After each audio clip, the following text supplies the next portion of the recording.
तुळजापूर महाराणी मंदिरमध्ये जो प्रसाद म्हणून लाडूचा वाटप चालू आहे, हे प्रथमतः जिल्हाधिकारी कीर्तिकरण पुरस्कार यांचे मी आभारी मानतो की जे मंदिरला जो प्रसाद म्हणून लाडू देत होते ते थांबला होता, पण गेल्या वर्षभरात पुन्हा तो चालू झाला आणि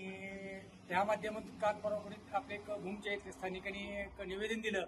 खवा संघटनेवाल्यांनी की तुझा आपल्या भागातला कुंतलगिरीचा पेढा प्रसाद म्हणून तुळजापूर मंदिरमध्ये देण्यात यावा. मागणी योग्य आहे, कारण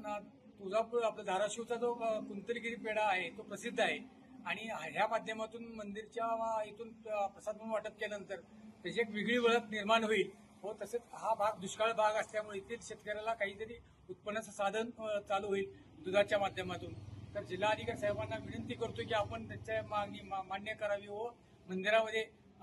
जी पेढ्याची ओळख फार पूर्वीपासूनच आहे, आपल्याकडे लाडू हा प्रकार नाही, पण जर त्यांचे निवेदन आले आपल्यास तर आपण त्याच्यावर विचार करावा मंदिर संस्थांनी आणि धाराशिवची एक ओळख वेगळ्या प्रकारे आपले व्हावी आणि मंदिरमध्ये पेढ्यांची विक्री